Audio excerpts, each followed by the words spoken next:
Hi, everybody. My name is Chyna Lewis. If you're an upcoming artist, please go and check out Go Produce.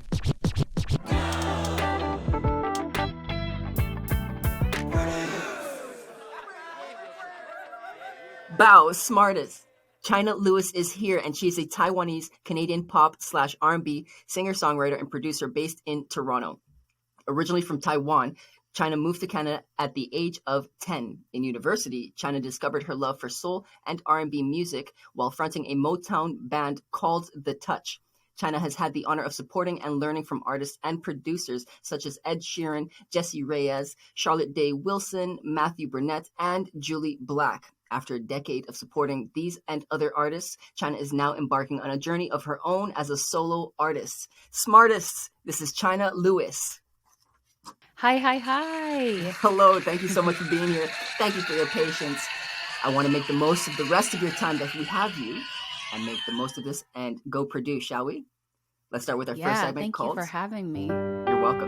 This segment is called The Basics.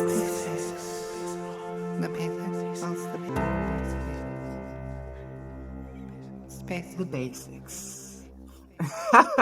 we like to make things a little bit more exciting and unexpected with these transitions. So let's see what fun we can uncover here. Why music over anything else, Chynna? I feel like music kind of chose me, and it's been the avenue that I've always been naturally drawn to express myself and to, vent my thoughts. And it's a therapeutic place for me. And I also just feel really good doing it. So, yeah. Fair, very fair, very fair. Okay. Was there a point in your life where you decided, I need to take this more seriously and make this a career as opposed to just a hobby? Yeah, definitely. So coming out of high school, my plan was to I had applied for some programs, like a program in biology at the University of Guelph, the commerce program at Queen's, and I never considered music. I had always taken music and, been interested in music and taken lessons and all of that, but I had never considered it. And at the last moment, I kind of took a left turn and decided to take a victory lap after high school and decide what I wanted to do. And then in that year, I think everybody should do that. Going straight out of high school into something that you're going to do forever seems really daunting. So it was good to take the year and figure it out and, live some life, work a job, play some gigs, do some things, and figure out what it was that I liked doing. And then from there, I decided I wanted to go into music. And then I found out about Humber College in Toronto, which wasn't too far from where I was living in Guelph at the time. And the audition was 3 months away, so I had time to get something together, audition, hope for the best, and I got in. And this is sort of the beginning of that journey. Absolutely. Okay. So I'm curious about a little bit about the audition. I want to get some information here. For someone that hasn't ever done an audition before, what kinds of things should they be practicing? Is it like similar to a performance, or how do they even get that audition to begin with? I think it depends on the program. The Humber College program that I went to is a contemporary jazz program. So all the music surrounds the jazz music tradition. So part of the audition, there were several elements. There was a theory test, an ear training exam, as well as an audition in front of like an actual person where you had to sing a couple of songs of your choice. And they send you different criteria ahead of time saying, we'd like for you to sing a fast swing song, and we'd like for you to sing another song of your choice that's slower, and, yada, yada. So you meet those criteria and you talk to them for a little bit, and then you leave and hope for the best. Hope for the best. Okay. And then in the steps leading up to that audition, what kinds of routines were you doing? Like, how were you practicing at home? What was that like? I hired a piano teacher, actually, a jazz piano teacher, to just teach me about the basics of jazz theory and, you know, what jazz sounded like and what a jazz singer sounded like, because I didn't really grow up with jazz music. So that was pretty new to me. So he helped me, you know, just get used to the language, picked out some songs for me. And the funny thing was, when I actually auditioned the day of my teacher who auditioned me said, "Oh, so it says here you're a singer-songwriter. Why aren't you doing one of your songs?" And I was like, "Oh no, I'm not getting in." I was like, "I should have Well, done what one of was my your songs." response? Should you have done your song? I just said, "Well, you asked for jazz on your criteria, so I'm giving you jazz." But, Fair. you know, I was pretty sure I didn't get in at that point. And it obviously didn't work out that way. No, it didn't. It worked out in my favor, Awesome. which is awesome. In your time that you've been in the music industry professionally, what was the first lesson that you've learned?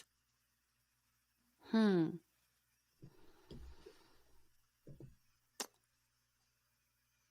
I've learned that there is a lot of rejection and falling down, so to speak.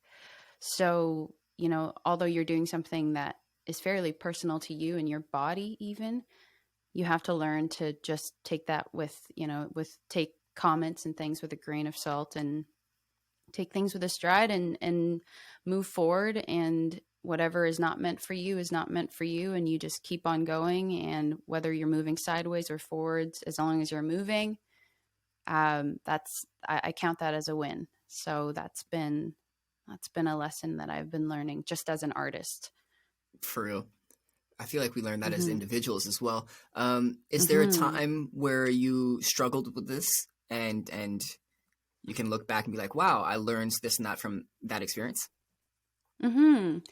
I mean, it's a lesson I keep on learning. You know that, like, I feel like I read something that said, um, you know, you could hear something 1,000 times and not really learn it until like you're ready to learn it.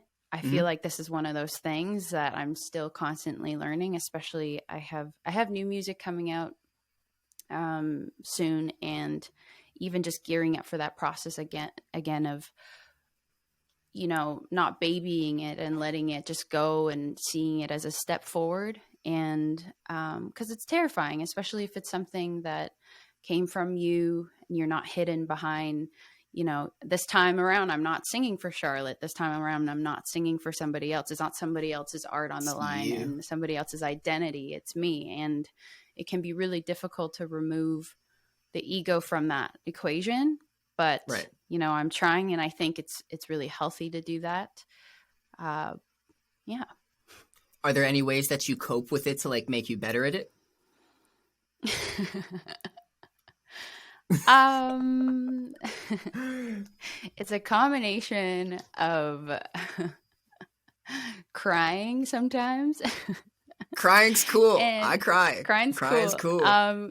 You know, and then just telling yourself that, for me, I think it's just doing it more helps me get used to that exercise. It's like anything else. The more you do it, it feels less daunting and less scary, and that feeling in your stomach goes away after a while.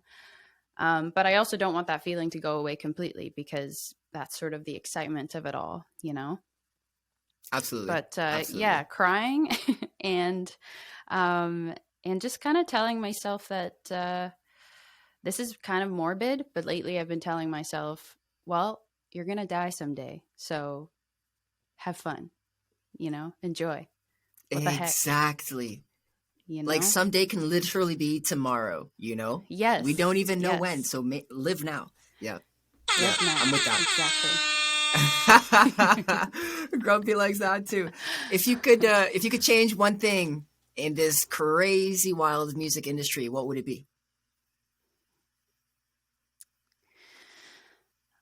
I think I would like for people to be more open to sharing the negatives and the vulnerable parts of being a creative, and being more open to sharing the process of that they've gone through, because it's for anybody who's gone through it and is going through it, they understand how many hats you have to wear, how many things you have to get together, and, not to complain, but it is a very tall order sometimes, running your own ship.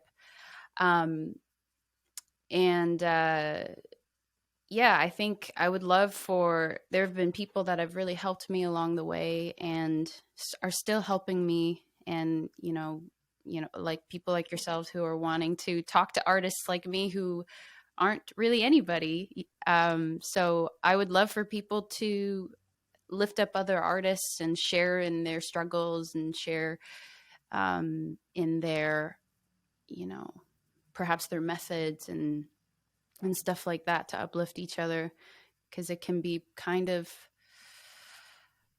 not ruthless isn't the word, but it can just be tough. And I feel like everyone's kind of like, this is my slice of the pie, and this is, I don't want to share that. I'd say it's cutthroat, and it can be lonely too.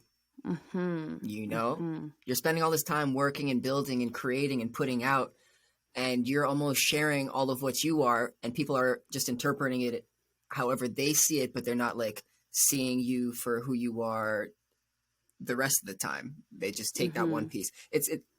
I share that feeling. These kinds of podcasts, these kinds of conversations help, but do you think there's something that other upcoming artists can do to make that more actionable, to expedite this change? Well, something like social media. I was talking about this with my dad last night. I was telling him that leading up to this release, it kind of drives me crazy that I have to post about this like hyper positive, curated version of myself that's, the best photos and the best captions and the best everything. And the thing is, I would love to be able to, for other artists and people to start, especially on social media, to start sharing some of the hardships. And I think it's already happening. I think it's just, for the most part, it's very saturated and with positivity, and a lot of people feel like they have to be, match that positivity. And positivity is great. But I feel like just being more real overall on social media, and I would love to see that happen. Take the mask off. Just especially for the younger generation too. The kiddies are watching, and That's for true. them to know that that people are imperfect. It influences generations. No, it's very true. Yeah, I'm with that change. Alrighty, Chyna, we are now moving into our next segment. This next segment is called the Speed Round. It's the speed round. It's the speed round. Yeah, that was a terrible take. Oh, nice. It worked with no mistakes. Good. Okay. So the speed round, Chyna, what it is I've got 20 different questions for you, and they're very short form questions. You have less than 3 seconds to answer each. And if you don't, you will be hearing a buzzer that sounds like that. Yeah, great timing, Grumpy. We got this. Oh, goodness. And then we can justify them afterwards. Cool? Okay. All right. What is your favorite activity to do? Hang out with family and friends. Did you grow up in a tight-knit musical family? Yes, I did. What is your favorite meal? Noodles. Anything noodles. Adventure or leisure? Oh, adventure. In university, which artists or sounds shaped your voice and musicality? Stevie Wonder, Aretha Franklin, Whitney Houston, Ray Charles. Is water wet? Yes. Who's an artist that you currently find the most exciting? Oh, really digging loony music right now. Interesting. Which is your favorite song to play with your brothers? Oh, man. Oh, no. What is your favorite city? Toronto, I guess. Do you have any nicknames? Chines. Chines. Oh, Chines. Did you Mhm. compose, produce, perform, and engineer your most recent EP? I sure did. Damn. This is the best interview you've ever had. We had a rocky start, but don't hit me short. It sure is. Best ever. Yeah. Dead or alive, who would you like to have dinner with? Conan O'Brien. Interesting. Are you the first Asian Spice Girl? Yes, Of I am. course. The next round is on me. What are you having? Okay. Wait, on you? Like I have to ask you? No. The next round of whatever is on me. What are you having? Oh, kombucha. Nice. Make the first sound that comes to your mind. Meow. How often do you work on your craft? Every day. Who's your all-around favorite person in the world? My partner, Tom. Nice. If movie is to watch, then Netflix is too. Chill? Can you imagine a world without music? Not at all. No. Not even a little bit. We made it to the speed Not round, Chyna. Nice. Oh gosh. Stressed. That wasn't too bad now, was it? No. A lot No. of that. Thank you for doing the research, and I got to. those questions were very personal. I got to. You're a very interesting person, you know? Do you have any of those questions do you want to justify any of those?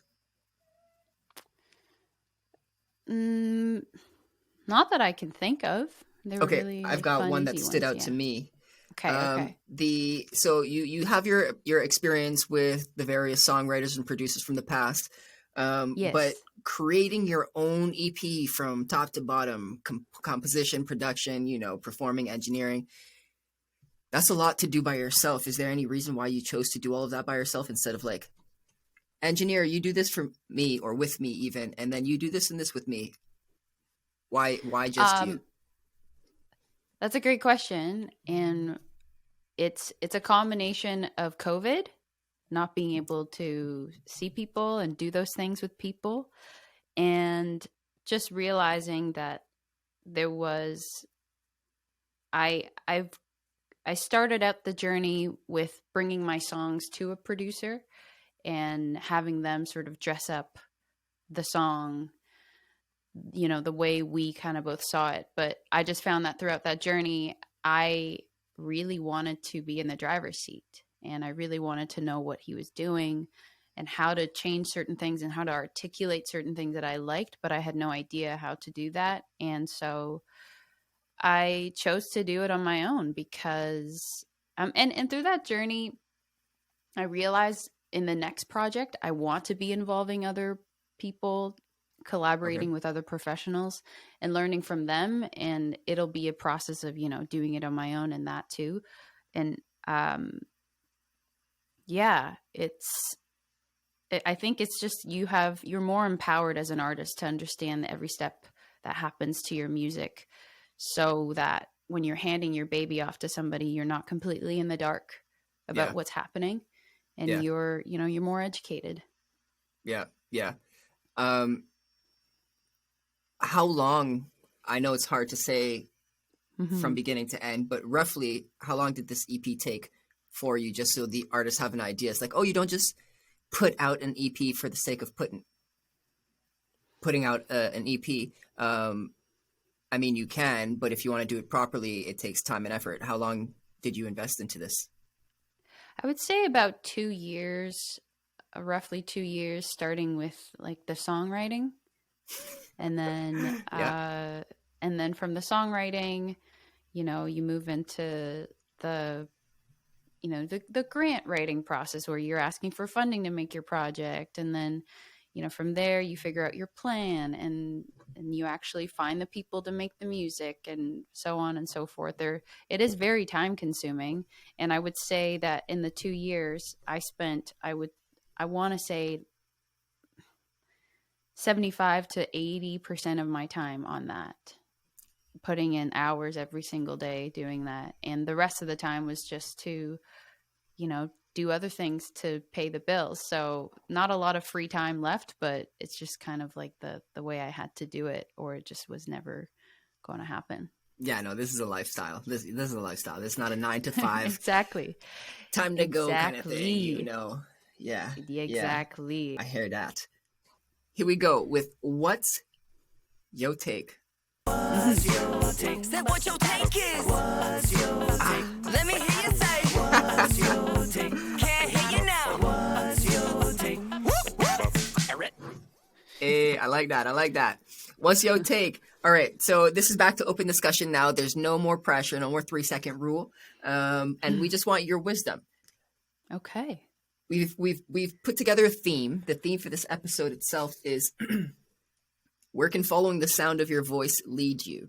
And I feel like your voice, your heart, both kind of have led you to this path. Ultimately, to doing this project by yourself that we kind of just spoke about. But along the way, you've done a lot of different things as well. So at the beginning of your year or beginning of your career, maybe right after university, you probably had a couple of goals that you wanted to set for yourself. I'm curious to know, what were those initial goals? And then after you accrued some experience, how did those change? So after university, I had a lot of debt to pay off. So I Dollars. really, really prioritized that. I didn't want to start my career with a hole in the ground. I wanted to at least start from level up. And so I wanted to still be a musician and make money and somehow have a lifestyle where I can pay that off and still do what I went to school doing. So that turned into, becoming a singer for hire. That was like my tool. That was my job. I sang for, anything, you name it. I sang for bar mitzvahs and, and engagement parties and weddings and proposals and anything that would, help me reach that goal of paying off my debt.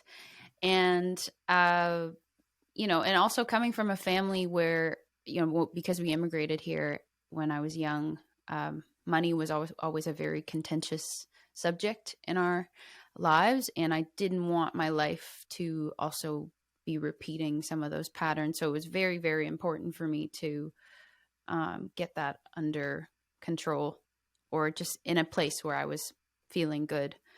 But once I reached that goal, I would say I paid off my debt.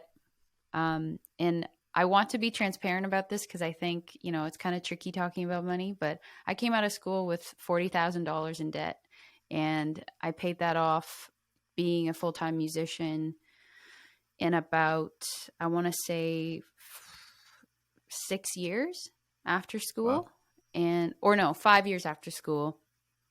And I really patted myself on the back for being able to do that with music. That's huge. And then, yeah, and sometimes I don't celebrate the wins, but I was, that was a win for me. And once that was, done, I realized that, okay, but now I've set my life up to, all my work and everything is set up to meet this goal, but this goal is met. So where do I go now? And so I found myself starting to feel less, my goal was less clear to me. And so from there, I started to figure out what it is that I wanted to do. And, like anybody with more financial freedom and not a ton of debt, you're able to you have the privilege of starting to think about what would make me happy? What do I want to do?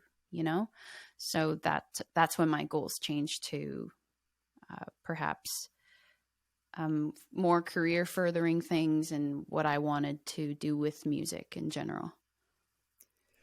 So money very clearly has a hold, like a lock almost on, not like it doesn't restrict people from doing things, but it can restrict people from doing things. It restricts access. But once you were able to focus on different goals that were solely for you, you were almost able to take it to the next level as an artist yourself. Yeah, absolutely. And so I try think and get for rid a of your lot debts as soon as possible. Get rid of those debts. Yeah. Yeah. Okay. Oh, I mean, like, or do whatever it is that works for you. But that's what helped me. And it was a very intense period of time of just, learning where my limits were and how hard I could push myself. And And then I felt like, it's kind of like running with like weights on your shoulders. Now the weights are falling off and you're able to take those muscles that you've gained and move on Yeah. to the new things, That's a great way to do it. I mean, you're going to have, if you went to school, if you have surprise bills, whatever, you're going to have something kind of restricting you, like an anchor weighing you down. So it was a very smart approach. Thank you for sharing that. I mean, a lot of people won't. They're like, oh, I'm just gonna get that break and then I'll pay everything off. And you're just kind of digging yourself deeper and deeper. So the switch in mindset is key. Did you so far, have you made a business plan, or have you considered making a business plan? I have. It's not a full, I don't think it's as realized as it should be, but but now that you've reminded me, I got some homework to do after this. Oh, shoot. Yeah, I mean, obviously the next step is to hopefully run a business from what I do. So much of it has been investing in it, and outpouring of energy and funds. And next step is figuring out how to have a sustainable career. And I'm a more mature artist too. Like I just turned 30 this year. Woohoo. Same. Oh, cool. Are you 1991? Yep. Oh, yo, that's special. That is special. Happy belated birthday. Yeah. So, life, when you're younger, I feel like your goals are just more like, I want to be this and I want to do that. But now goals are becoming tied to the other parts of life, tied to my family, tied to, Interesting. Potential of future, things with my partner, having, like a house and or travel, whatever it is, like trying to tie in what I have now with the next parts of life. And that's a little bit tricky, but something that I'm thinking about and I'd like to make happen, Yeah. in my life. Interesting. Yeah. Okay. Okay. And with your day-to-day, you obviously can't just spend 24 hours practicing singing. You've got to do some marketing. You've got to do some finance. You've got to do some advertising. How do you manage that and your energy throughout the day? I've been trying to start the day, and a dear friend of mine suggested this to me, who is a songwriter. He said, start with the writing. And, when your brain is fresh after you've had your coffee in the morning and you're ready to sit down and work, dedicate that really fresh, untainted energy before you check your emails, before you do any of those things. Sit down and, process some of the things that have been on your mind and write ideas down. And once you've put some time into doing that, at least after I've done that, I will move into the other things that I have to get done, like emails and, and obviously it changes from day to day, but I find that prioritizing the creative thing right at the top of the day has been really great for me. And really sticking to that has been pretty key. Do you find that there are well, you said every day is not the same, but there are probably days I follow a similar routine with the journal writing, but there are days for me where I really don't feel like it, but you still just do it. Is it like a consistency thing for you, like to build discipline? Definitely. It's like a muscle. And I feel like sometimes the best way to get started is to just start. And and you might not have anything that I might not have anything that I'm proud of to show for it, but at least I gave myself a chance for something to strike and for something to come to me. And that also does help down the road with your other kinds of tasks, especially if you're going to be an artist. You're an entrepreneur in itself, so you're going to have to spend some time focused on marketing, focused on financing. So if you have the ability to focus on what you actually really enjoy in terms of the creativity, and you do that and you build that discipline, that muscle, you can do those more daunting tasks down the road more easily. So it helps the whole business thrive. I like your friend's advice. Awesome. I'll let him know. Let's talk a little bit about the EP. You haven't released it yet. No. I'm curious to know what is your release strategy? I've seen you marketing a little bit on your social medias, but because this is happening so soon, I think this is a prime time to discuss what kinds of strategies are you implementing. So the marketing strategy that I've decided to go with, I am working within obviously a limited fund, so I kind of had to choose pretty carefully, and just like anybody, I guess. We out here, we doing what we can. Yeah. I've hired a digital marketing strategist who is helping me, maximize my social media and helping me with planning ads and stuff, and for it to building audiences that I already have and audiences similar to them, and basically pushing the music out to the next rung, people outside of my current network. And as well, I'm working with Dalton, who was featured on your podcast, which I loved. I was Super listening cool to that guy. episode. Yeah. Awesome.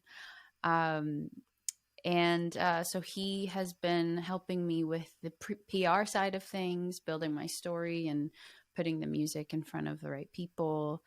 And then I've also hired a U.S. promotion, radio promotion company that's been helping me get my music onto college radio and non-commercial radio and things like that. And so, yeah, that's been it. And the next step is to start playing shows and doing and meeting people and connecting with people in real life.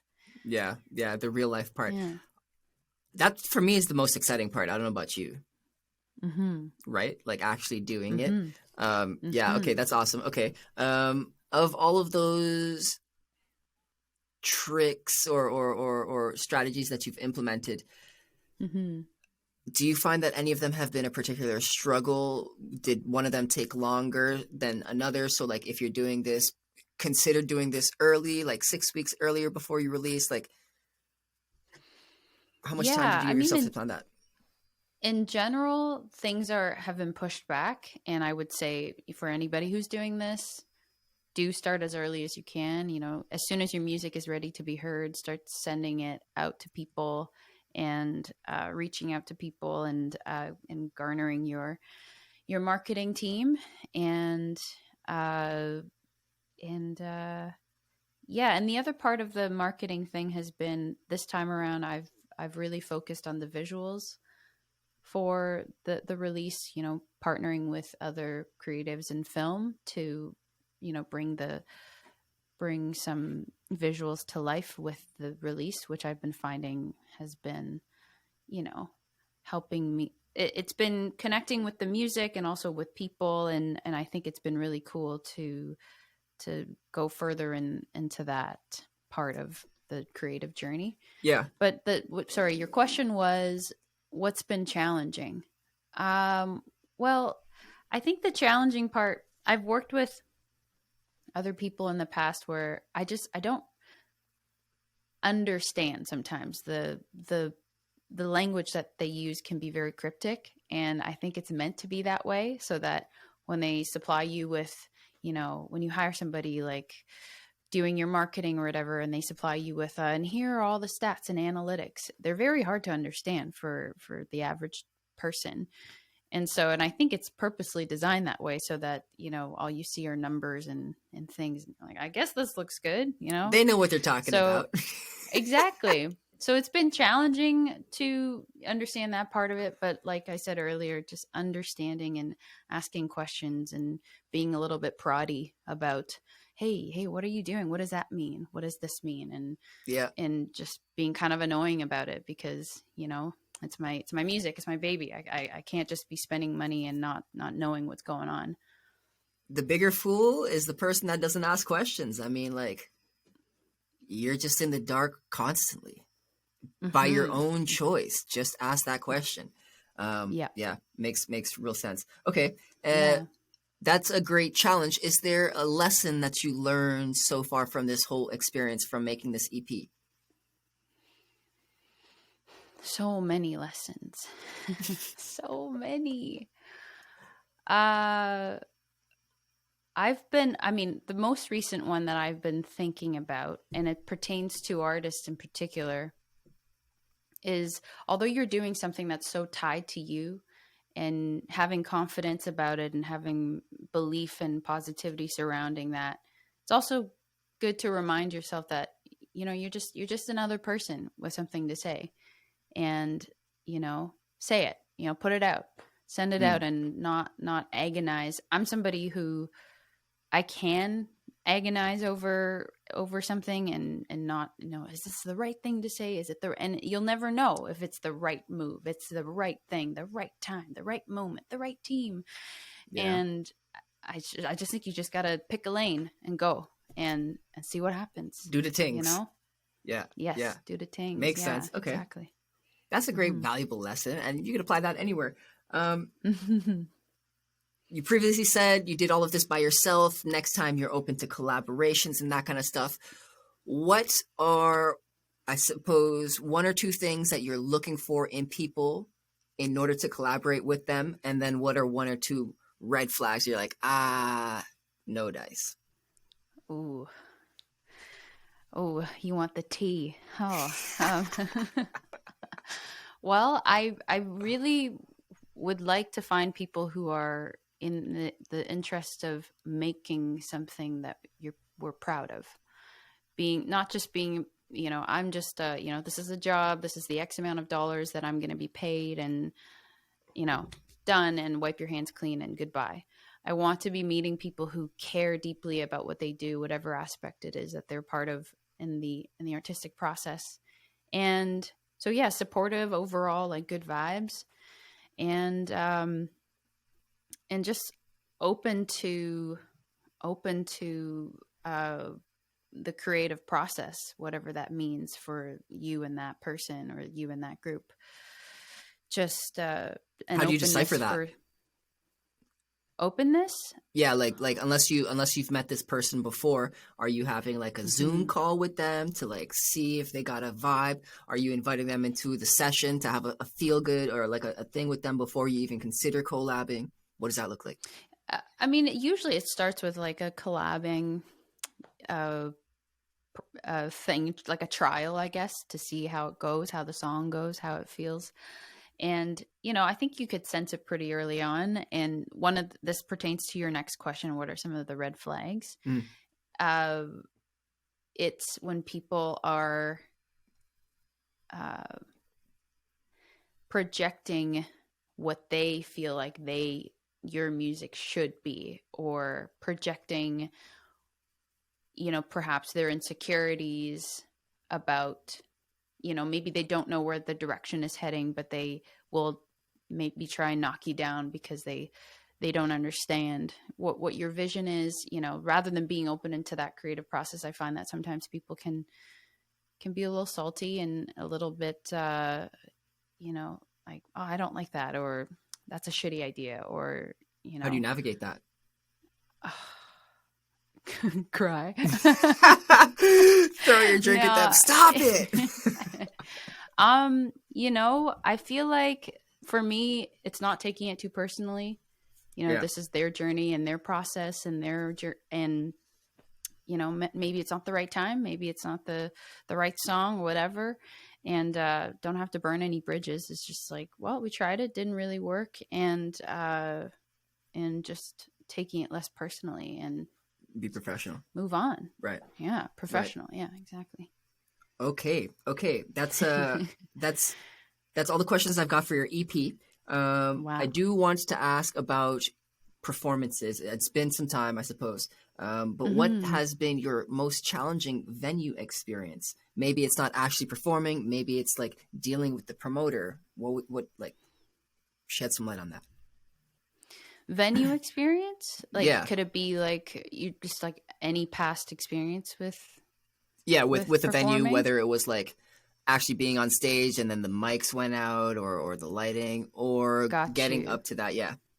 Got you. Okay, so this is one thing that I've noticed as a female artist, and I don't know if it's because I'm an Asian female artist. I try not to like read too much into it, but it's just an observation because I'm usually on the bandstand with more men than women.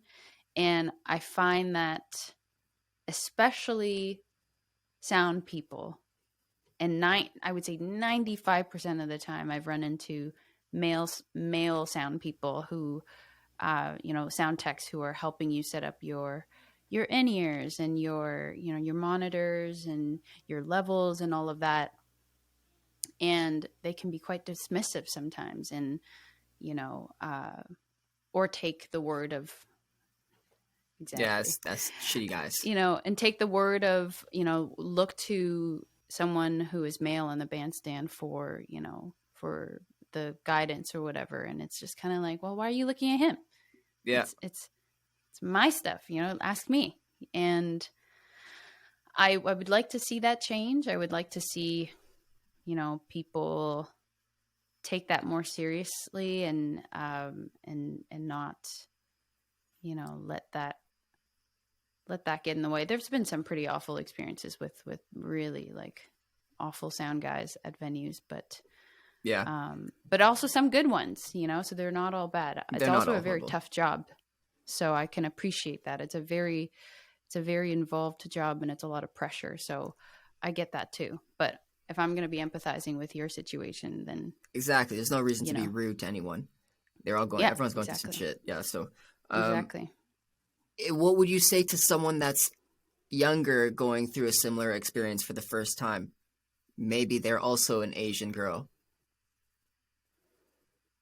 Like, what kind of advice would you give them to maybe not get thick skin? Because that's not necessarily the solution, but how can they achieve that kind of respect that they deserve? I would say it could be a combination of talking to the people in your band, and if that happens at one venue, perhaps you could say, well, the next time a sound person dismisses me and talks to you because you're a man, then you can redirect that question back to me. Well, don't ask me. The question's for her, so people in the bandstand could assist in that process. As well, I feel like you can calmly and politely say what's on your mind, and ask for what you want until you get it, and hopefully you get it. And you don't want to piss them off because the state of your sound is going to be in their hands. So there's also a level of like, how much do I push? How much can I, that's change a fine the line situation? Almost. Did you hear that? You don't want to piss me off. Yeah. I'll cut your mic right away. There he is. I've been waiting to hear from him. Oh, I love you, Grumpy. That's awesome. Okay, so how about this then instead? What is the next thing? I might have another question pop in my head, but what is the next thing or next kind of trick that you want to try while you're on stage? Ooh, choreography. Okay. Yeah. I'd love to incorporate just some simple things, and I'm making everybody do it, not just the ladies. Everybody's gonna do it. Everyone's got to head dance. Tilt here, little head tilt there. Just a little bit of something. Yep. Yo, if you need some backup dancers, you know how to reach me. Awesome. All right. I'll hold you to that. Yes. Speaking of backup dancers, you've done backup singing. What was that kind of like following the life of a bigger artist, being their support? I love it. I would still do it. It's not like it's not like a black or white thing where I'm starting to do this and I wouldn't do this other thing anymore. I really find it very admirable to be, getting an inside glimpse basically into this artist's journey and being a part of their shows. And, one example in particular was we played the Late Late Show hosted by James Corden with Charlotte Day Wilson in 2019 as well. Oh, cool. 2019 was a good year. And yeah, it was so cool because, I've never been a part of anything like that. It was really awesome. And I felt really honored to be a part of that. And also the two other backup singers are my best friends in the whole world. So it was just the best. You know, we got to go to LA. We got to, you know, experience the things. And did you really just fly to LA or did you do a tour? We just flew to LA for that one thing, and then she opened up for Danny Caesar at the Budweiser stage right after that, and we were part of that as well. So it was a really fun opportunity. And do you have any stories from the Danny Caesar concert? Oh man. Well, it was incredible, but Charlotte was the act right before, and oh man. So the first night we had a sound thing go wrong, like right when we started. And if you've ever, you know, been on that stage or played that stage, it's a huge stage. And that's been a dream stage for me to play for a really long time, and very daunting. You're like looking out at a sea of people. And so something went on. Basically, long story short, the drummer's in-ears weren't plugged into the board. Oh. And, you know, not naming any names or blaming anybody, but the show can't go on without the drummer. Just can't. And, you know, good luck.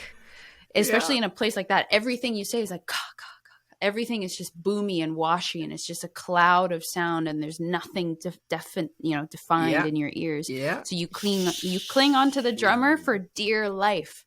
And so the show starts, and the singers are the first ones to make sound. We're the first ones to start.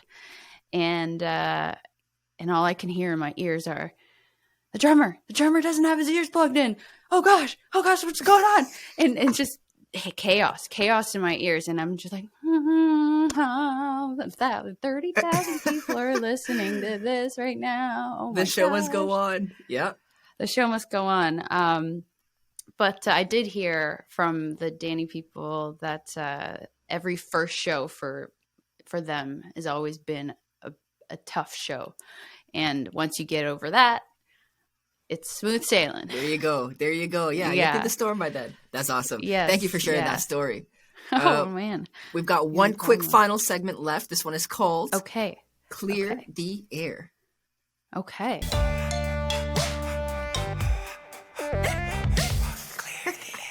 Let's stop recording. Okay. Cut. I love these sound effects. Are you cueing those? I am cueing them. We're doing this live. Well done. No, thank you.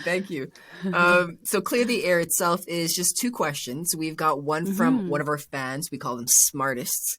And so I'm going to share her name is Katie McCallan. Shout out Katie. And then the second one is going to come from our very own Grumpy Sound Guy. Okay. All right. So I got the backup. I don't know why that didn't work, but no more time on that. This is Katie. All right, I'll lean in. Hi, Chyna. My name is Katie. What are your thoughts on getting signed to a label? Is this part of your future? How do you know which to sign to? Did you get that?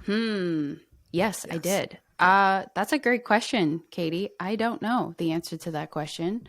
In the community that I'm in, it's a mixture of people who are indie and people who are signed to labels and indie labels and whatnot.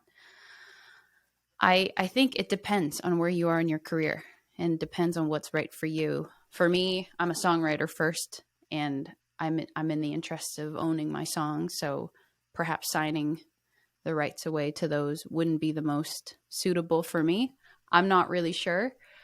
But if I'm trying to think of like what I would advise other people, other younger artists to do, I feel like, know what you're getting into, maybe hire a lawyer if you're not sure, and just get to know all the fine print and figure out if it's the right move for you. But yeah, that's a great question. And honestly, a never ending question. I'm never sure. I heard that. Yeah. One good response I've heard. What would sorry, just curious, what would you think about like for being signing a record signed or label. At not? this point in time, I personally don't like the idea of signing to a record label at the level that I'm at. I think you need to have a lot going on. You need to have probably your own manager before you're even signed by that label. You know, you have to have a team. You have to be able to run a team effectively, because if not, they're just going to exploit you. If you're in it just to like be on stage for the fame, then this industry is not for you, and they're going to abuse your mental health. You won't survive this. Like it happens time and time again. But also, if you do, I think, wants to sign a record label, I'm not against that. I would consider what the record label specifically has done. Don't just sign to a label because it's a label. Do some homework around them and figure out, if my 10-year goal is this, I can be with this label for 3 to 5 years and they will help me get to that 10-year, as opposed to we're going this direction now. That can throw your whole life off. So don't just get signed to get signed. Yeah. Love that. Yeah. There you go, Katie. Yeah. Thanks, Katie. Big shout out to that. Okay. So how about this? Grumpy, can you ask your question? Ed Sheeran, Jessie Reyez, Jully Black, and some other artists have supported you throughout your career, Chyna.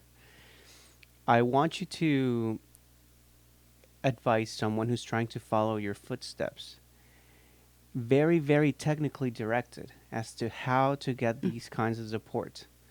Try to leave out the very pretty sounding, like, be yourself and be original. Try to focus on technicalities. What should they be looking for? And if you could share after that, if you could share how that experience was for you, getting this kind of support, that would be great. I would say in the beginning, say yes to opportunities. You never know where they're going to lead, and take risks, and also, be very professional. There are so many talented people in the music scene that there's just no room for, people who are late, people who have bad energy, be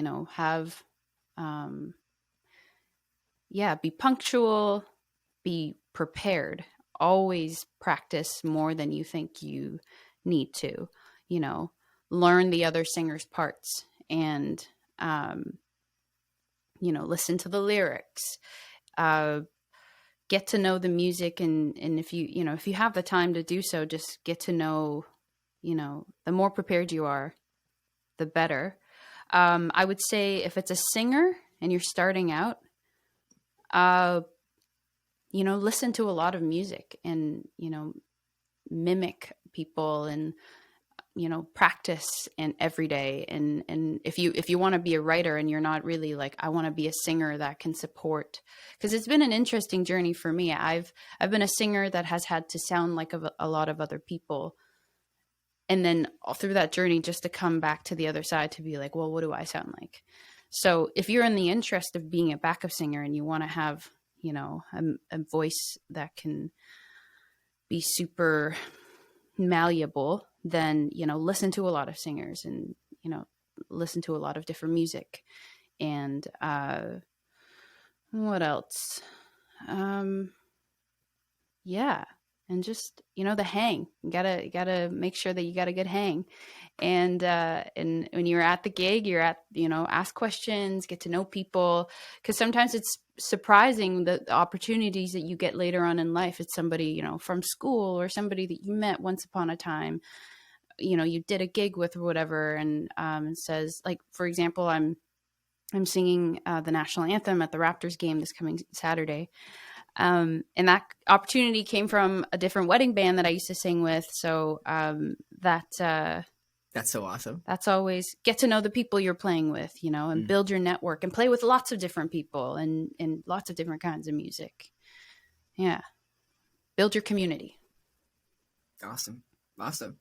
Perfect. Thank you, Grumpy, for that question. That was a great question. Yeah. And Chyna, great response, Grumpy. Actually. So with that, Chyna, do you have any final words? No. Well, thank you for having me and, having this conversation. It's been really awesome to talk to you. And, I want to obviously I want to keep listening to the podcast, and great job with what you're doing and the intention of helping other artists. That goes back to what I was saying before, of just other people uplifting, artists uplifting each other. We need each other. And I love that. I love that you guys are doing this, and I'm very grateful to have the opportunity to sit here and talk with you. You're a great host, and it's very fun. And my single is coming out on Friday, so check it out, October 22nd. I will definitely be sharing that on our social medias, most definitely. Awesome. Big ups, big ups. Sweet. We did not mention where we can find you. I will include it in the show notes, but can you mention it here as well? You can find me on all the social media platforms, but my handle is Chyna Lewis with a Y and 2 N's. I'm on all the platforms, and hope to connect with y'all. Yeah. All right. Chyna, thank you so much for being here. SmArtist, this is the end of the episode. If you want to connect with me or other like-minded individuals, check us out on our free Facebook group. Get out of here. Free Facebook group. It is goproduce.ca/groups. I'll include that in the show notes as well. My name is Big Lou, and I want to see you there. We out.